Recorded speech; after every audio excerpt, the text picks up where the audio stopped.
মামা সরো ভাই আমার গাড়ি সরো। এই শয়তানের বাচ্চা, তুই আমার বাসা থেকে মাইরে আইছিস না? দেখ আজকে আমি তোর 12টা বাজাম। ফালাই দি। আরে একটা কথা কবি না, একটা কথা কবি না, একদম চুপচাপ এই জায়গায় দাঁড়া থাক। এই শয়তানের বাচ্চা, হারামজাদা, 2 টাকা ইনকাম করে বড় ভালো মন্দ কিনা দেওয়ার মুরদ নাই, ভালো মন্দ খাওয়ানোর মুরদ নাই। এই এদিকে দাঁড়া, এদিকে দাঁড়া। আর বইয়ের গায়ে হাত তোলার মুরদ আছে? হ্যাঁ, একটা সাহস তুই কই পেয়েছিস? হ্যাঁ, একটা সাহস তুই কই পেয়েছিস? আরে তোমার কি হয়েছে, তুমি এমন করতেছো কেন? কেমন করবো তোর লাগে? কেমন করবো আমি তোর লাগে? হ্যাঁ, তুই আমারে বাসা থেকে মাইরা এই জায়গায় এসে ডিউটি করতেছিস, এই জায়গায় এসে ডিউটি করতেছিস না? আরে চুপ থাকো না, সিসি ক্যামেরা আছে উপর থেকে সাইরা দেখলে আমার চাকরি চলে যাবে। দেখুক সবাই, দেখুক সবাইরে আমি জানাবো তো 2 টাকা বউরে ভালো মন্দ জিনিস কিনা দিব সেই যোগ্যতা তো তোর নাই। হারামজাদা, বউরে মারার যোগ্যতা তোর আছে, এগুলো আমি সব মানুষকে জানাবো, সবাইরে জানাবো। তুই আমার মাইরা আইছিস না? তুই আমার মাইরা আইছিস না? এই আমার গায়ে এই, চুপ থাকো চুপ থাকো। কি চুপ থাকবো? কি চুপ থাকবো? এখনো তো ভাগ্য ভালো, তোর কিছু বলি নাই, এখনো তোর ভাগ্য ভালো। আরে বাবা, তুমি এখানে এসে চিল্লাচিল্লি কেন করতেছো? বাসার ঝামেলা বাসায় দেখবা। আমার অফিসের সামনে এসে আমার সাথে এরকম ঝগড়া করলে আমার স্যার আমাকে এখান থেকে লাথি মেরে বের করে দিবে। দেখ তোর চাকরি থেকে বাইর করা, তোর চাকরি থাকলে আমার কি, তোর চাকরি না থাকলে আমার কি? হ্যাঁ, আমি তো তোর সংসার করবো না, আমি তোরে পুলিশ দিয়ে ধরাই দিমু। গোলামের পুত, শয়তানের বাচ্চা, তুই আমার গায়ে হাত তুলস? হ্যাঁ, আমার মায়ের আসোস? ওই দেখ, ওই দেখ, তোর বাপ গলে আইছি পুলিশ আর আমার ভাইরে লই আইছি। আজকে তোরে পুলিশে ধরে নিয়ে যাবো, তোর আমি জেলের ভাত খাওয়াই আসারমু। দেখ ওই যে তোর বাপের আইতাছে, আজকে তোর 12টা বাজবো, তোরে হাজতে নিয়ে আব্বা ডাকায় আসারবো, দেখিস। ভাই আসসালামু আলাইকুম। ওয়ালাইকুম আসসালাম। কিরে বোন, কি হয়েছে তোর? এত জরুরি ডাকলে আমাকে? ইমার্জেন্সি কাজ রেখে অফিসে আমি তোর কাছে ছুটে আসলাম, কি হয়েছে আমাকে বল। ভাইয়া, কি হয়নি তাই বলো। এই হারামজাদা প্রতিনিয়ত আমার গায়ে হাত তুলে আমাকে মারধর করে। আজকে সকালেও ও আমাকে মেরে তারপর আসছে এইখানে দারোয়ানের চাকরি করতে। ভাইয়া, তুমি এর একটা বিহিত করো, এই গোলামের পুত্রে উচিত শিক্ষা দাও। আমি ওর সাথে সংসার করব না, ও আমার জীবনটা জ্বালায়া পুড়ায়া নরকে পরিণত করে দিছে। ভাইয়া, আমি ওর সাথে সংসার করতে চাই না, আমি আর এইখানে এক মুহূর্ত থাকবো না। ও আমাকে যেইভাবে অত্যাচার করে, যেইভাবে মারধর করে, আমি আর ওর সাথে সংসার করব না। গোলামের পুত, আমার ভালো মন্দ কিছু খাওয়ানোর মরদ নাই, 2 টাকা দিয়ে ভালো শাড়ি কিনা দেওয়ার মরদ নাই, খালি মরদ আছে আমাকে মারধর করার, আমাকে মারধর করে খালি। আমি এগুলো আর সহ্য করতে পারতেছি না। ভাইয়া, তুমি আমাকে আজকে এখন এই মুহূর্তে এখান থেকে নিয়ে চলো, আমি ওর সাথে সংসার করব না, আমি ওর ডিভোর্স দিব। হেই বেয়াদব, তোর কত বড় সাহস! তুই আমার বন্ধুর বোনের গায়ে হাত দিস, তা আবার প্রতিদিন! এই তোরা আজকে আমি ধরে নিয়ে যাবো, ধরে নিয়ে যায় না তোকে নারী নির্যাতনের মামলা দে না জেলের ভাত খাওয়াই দেবো। তোর কত বড় সাহস, একজন শিল্পপতির বোনের গায়ে তুই হাত দিস! দাঁড়া, কত ধারে কত চাউল তোরা আজকে জেলে বসায় বসে আমি দেখাবো। আর জেলে নিয়ে যায় না তোকে এমন পিটানি দেবো, তুই কোনোদিন না আমার বোনের চোখের দিকে তাকাই কথা কর সাহস পাবি না। এই তোরা আজকে থাপড়াই কান ফেলাই দেবো একদম। এই কত বড় সাহস! আনোয়ার থাম বেটা। বন্ধু, ওকে ভুলে গেছে তুই একজন শিল্পপতি, আর তোর যে অনেক ভাই ব্রাদার আছে, অনেক ফ্রেন্ড সাইকেল আছে, বড় বড় অফিসার, এটা কেউ জানে না? ওর কত বড় সাহস! দেখলেই তো হিরোঞ্চির মতন লাগে। আবারই এত সুন্দর একটা মেয়েকে তোর জীবনে পাইছিস, তো 7 কপালের ভাগ্য, আর তুই তাকে মারধর করিস! আরে ভাই থাম না, ছোট বোনের জামাই, এখন বিষয়টা জানতে হবে। আচ্ছা এই জামাই, তুমি কও তো আসলে কি ঘটেছে? ভাইজান, আজকে যেহেতু আপনি আমার কাছে সবকিছু জানতে চাইছেন, আমি আপনার সবকিছু কমু। আজকে আর কোনো কিছু লুকামু না। এই চুপ, একদম চুপ, আর একটা কথা বলবি না। যা বলার আমার ভাইরা আমি বলতেছি। ভাইয়া, তুমি জানো ওর সাথে বিয়ে দেওয়ার পর থেকে আমি যে কতটা অশান্তিতে আছি। ও আমাকে প্রতিনিয়ত টর্চার করে, আমাকে মারধর করে, আমাকে আমাকে না খাইয়ে রাখে। ভাইয়া, আমার এই অভাব অনটন আর ভাল লাগতেছে না, আমি এই যন্ত্রণা আর সহ্য করতে পারতেছি না। ভাইয়া, তুমি জানো ও আমাকে কতটা অভাবে রাখছে তোমার কাছে। আমি যদি 1000 টাকা চাইতাম, তুমি আমাকে 5000 টাকা দিতা, আর আমি ওর কাছে 10টা টাকা চাইলেও পাই না। দোকানে গিয়ে যে 10টা টাকার কিছু কিনে খাবো সেইটাও পারি না, শপিং মলে গিয়ে যে ভালো কোনো কাপড় চোপড় কিনবো সেইটাও পারি না। আমার ঘরে চাল থাকে না, ডাল থাকে না, হ্যাঁ একদিন ডাল থাকে তো আর একদিন তেল থাকে না, হ্যাঁ একদিন তেল থাকে তো আর একদিন চাল থাকে না। আমি আর এই অভাব অনটন সহ্য করতে পারছি না ভাইয়া। ভাইয়া, তুমি আমাকে কোন নরকে পাঠাইছো? আমার কাছে তো প্রত্যেকটা মুহূর্ত, প্রত্যেকটা সেকেন্ড মনে হয় আমি একটা নরকের মধ্যে বসবাস করছি। আমার এগুলো আর সহ্য হচ্ছে না ভাইয়া, আমার এখানে দম বন্ধ হয়ে আসছে। ভাইয়া তুমিই বলো না, একটা মানুষ একটা মানুষ কতটা অবহেলা সহ্য করতে পারে? একটা মানুষের সাথে যখন প্রতিনিয়ত টর্চার করা হয়, খাবারের কষ্ট দেওয়া হয়, সেই মানুষটা কি ঠিক থাকতে পারে? তুমিই বলো ভাইয়া। আমি তো তোমার একটা মাত্র আদরের বোন, তোমার ছোট্ট বোন। তুমি আমাকে কখনো অভাব অনটন বুঝতে দাওনি, কিন্তু কিন্তু ওর সাথে বিয়ে হওয়ার পরে ভাইয়া তুমি জানো এমন অনেক দিন গেছে, সারা দিন আমার না খেয়ে থাকতে হয়েছে।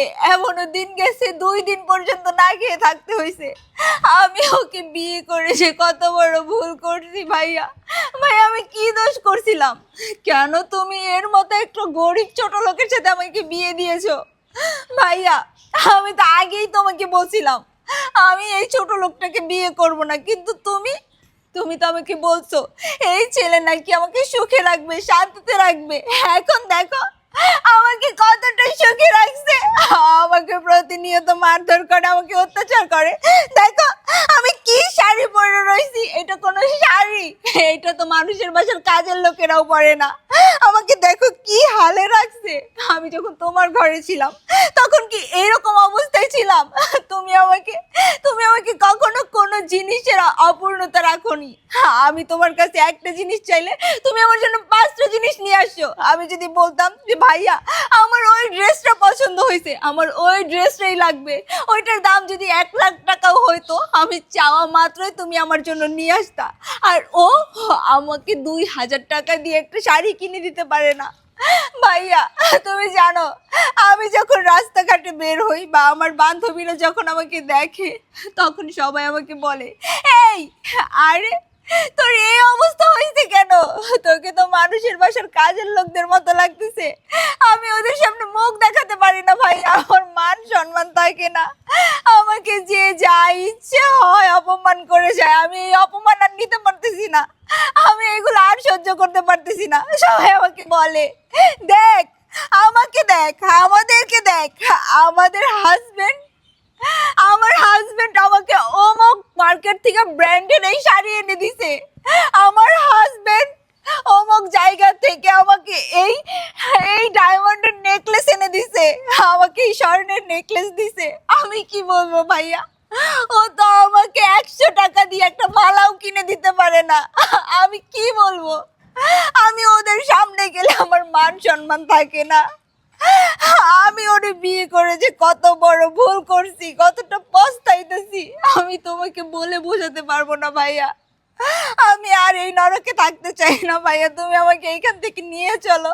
এইখানে আমার দম বন্ধ হয়ে আসে, আমি আর ওর সাথে থাকতে পারবো না ভাইয়া। ভাইয়া আমি তোমাকে রিকোয়েস্ট করতেছি, আমি তোমার পায়ে ধরতেছি ভাইয়া। ভাইয়া তুমি আমাকে এই নরক থেকে মুক্তি দাও, আমাকে এইখান থেকে নিয়ে চলো ভাইয়া। আমি আর পারছি না সহ্য করতে, ভাইয়া আমাকে নিয়ে চলো প্লিজ। আহা তুই চুপ থাক না। আরে চুপ থাকবে কিভাবে? চুপটা থাকবে কিভাবে? তুই কি বুঝতে পারতেছিস না? তোর বোনডারে প্রতিদিন মারধর করে। আরে হারামজাদা, তোর কত বড় সাহস!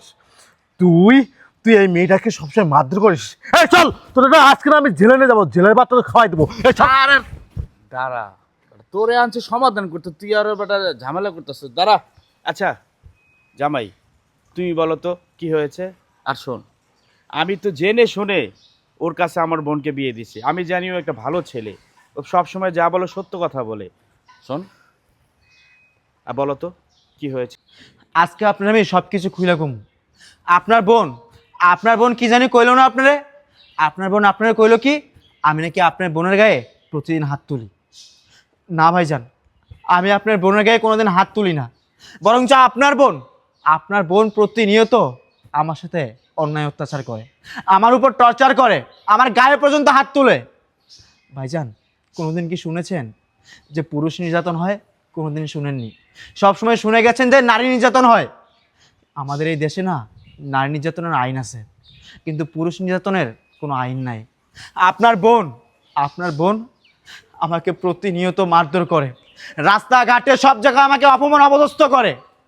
বলেন ভাই, আমিও তো মানুষ, আমি কি মানুষ না?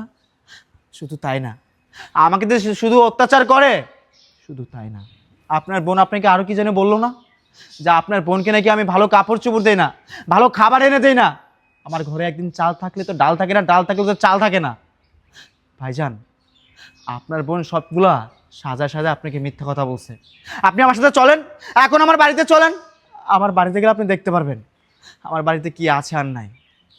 ভাইজান, আপনি তো খুব ভালো করেই জানেন আমি একটা ভালো কোম্পানিতে সফটওয়্যার ইঞ্জিনিয়ারের চাকরি করতাম।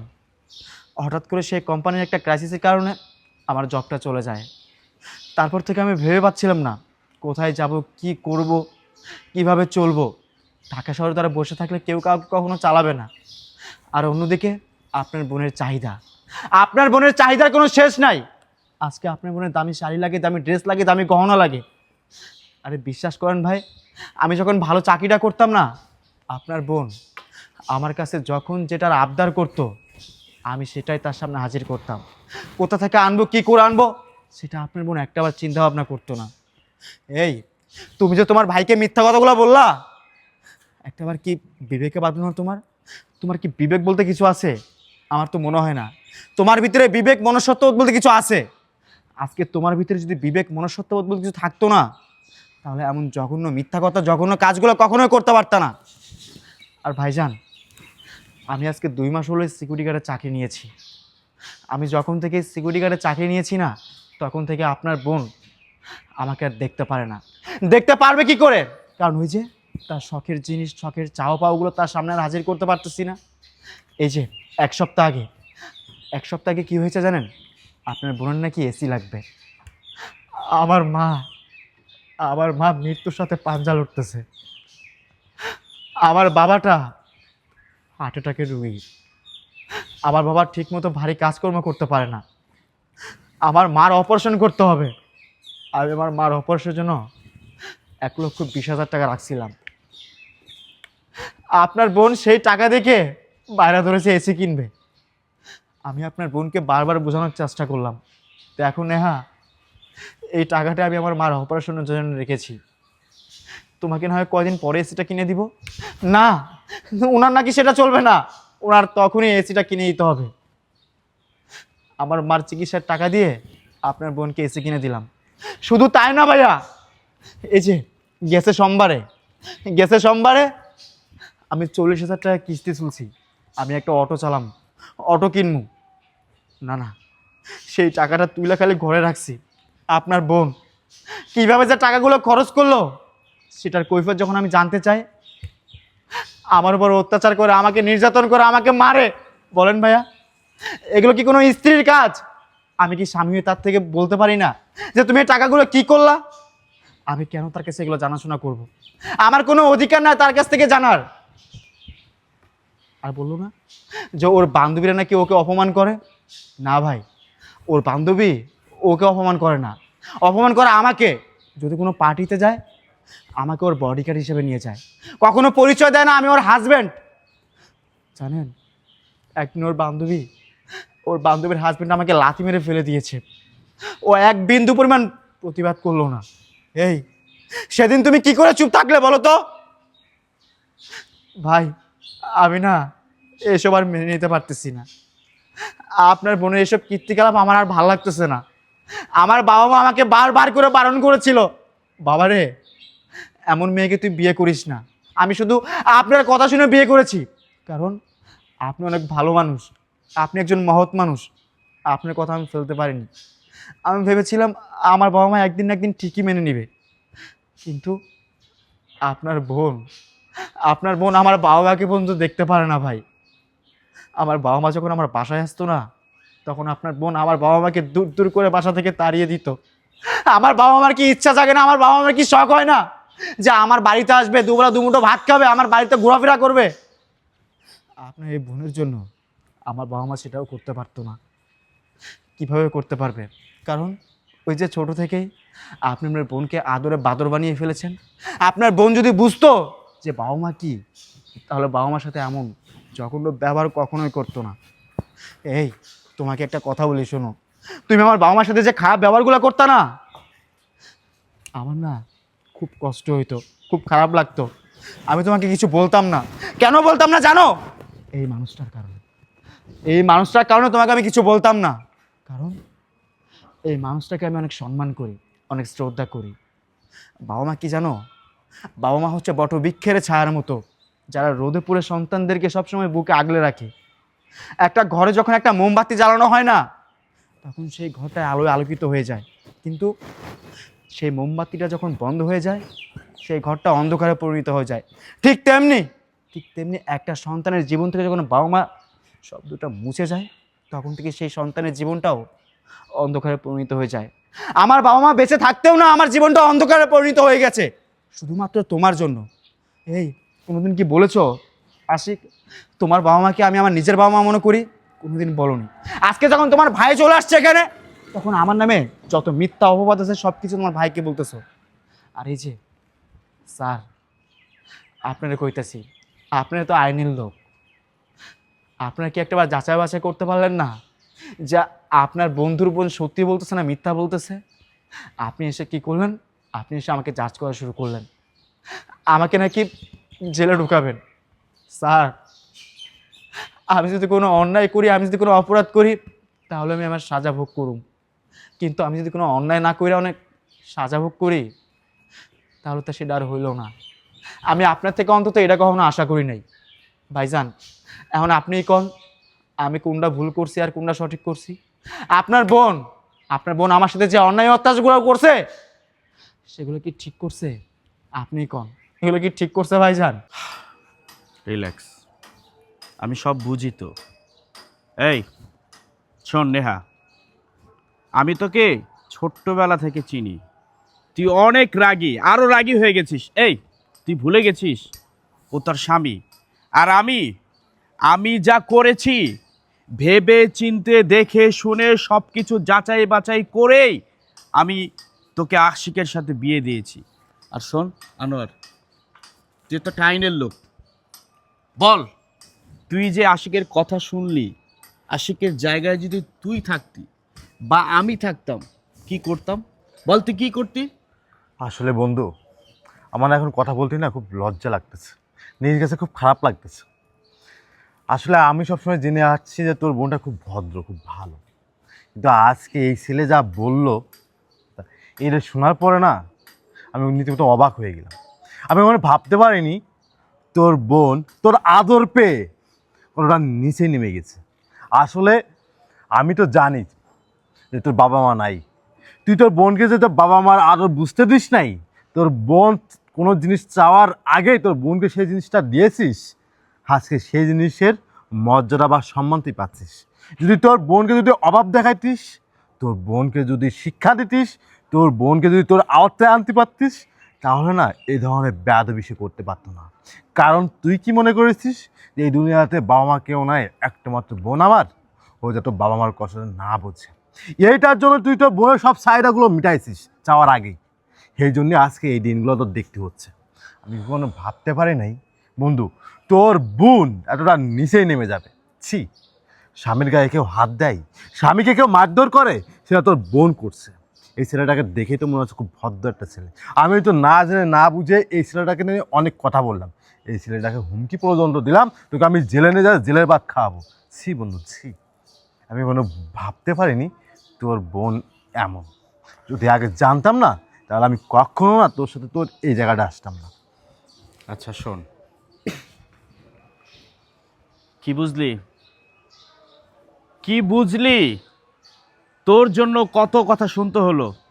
আবার ছোট্টবেলার বন্ধু, তোর সম্পর্কে আছে কি ধারণা হলো ওর?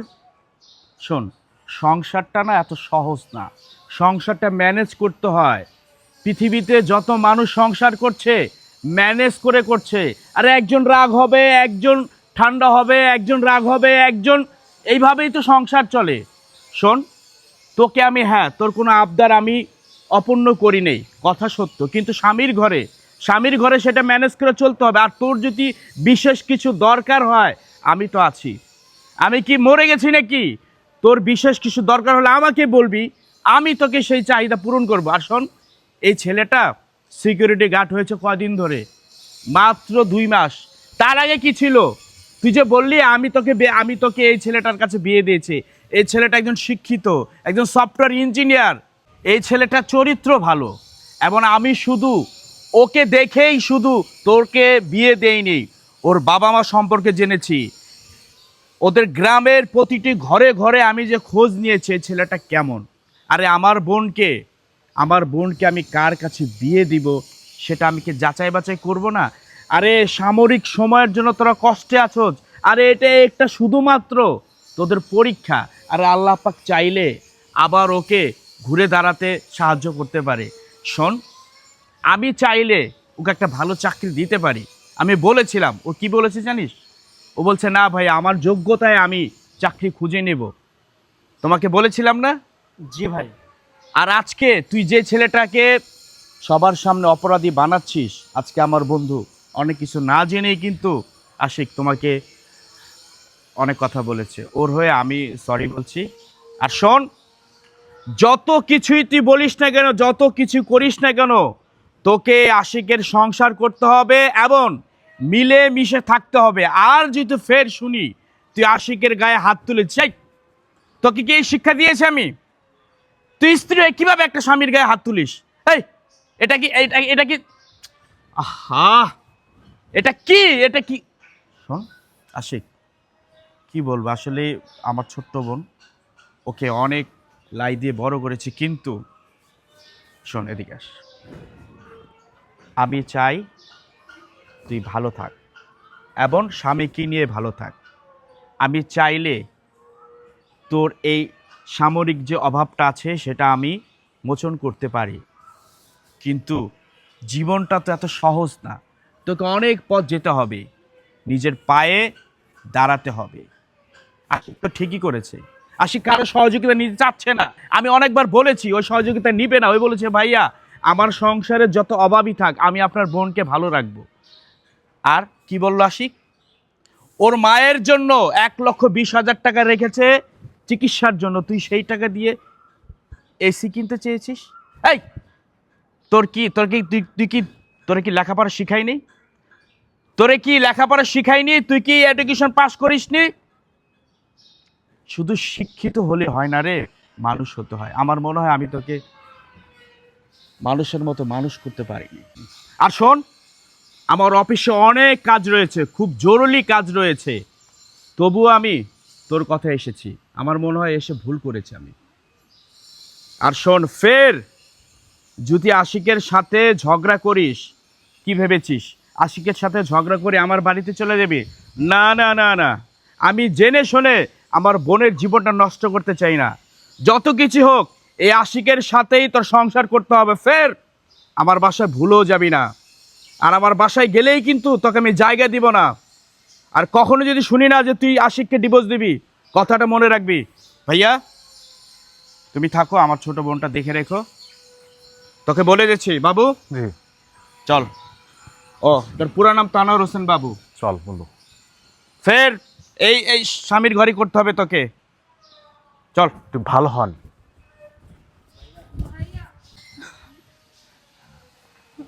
ওগো, দেখো আমি ভুল করে ফেলছি। আসলে তোমার সাথে আমার এই ধরনের আলোচনা করা একদমই ঠিক হয় নাই। আমি যা করছি ভুল করছি, আমি আমার ভুলটা বুঝতে পারছি। প্লিজ তুমি আমাকে মাফ করে দিও। আমি আর কখনো তোমার সাথে এই ধরনের বিহেভিয়ার করব না। আমাকে একটা সুযোগ দাও, আমি ভালো হয়ে যাব। দেখো, একটা কথা বলি, একটা মানুষ যখন তার নিজের ভুলটা বুঝতে পারে না, তাকে ক্ষমা করে দেওয়া উত্তম। আমি তোমাকে ক্ষমা করে দিলাম, কিন্তু তোমার কাছে আমার একটা রিকোয়েস্ট, কখনো আমার সাথে এমন খারাপ ব্যবহার করো না। খুব কষ্ট লাগে আমার, খুব খারাপ লাগে আমার। ঠিক আছে, আমি তোমাকে কথা দিচ্ছি আর কখনো তোমার সাথে খারাপ ব্যবহার করব না। আচ্ছা ঠিক আছে, তুমি তাহলে বাসায় যাও, আমি স্যারের কাছ থেকে আজকে ছুটি নিয়ে আসছি। আজকে দুজন মিলে ঘুরতে যাবো।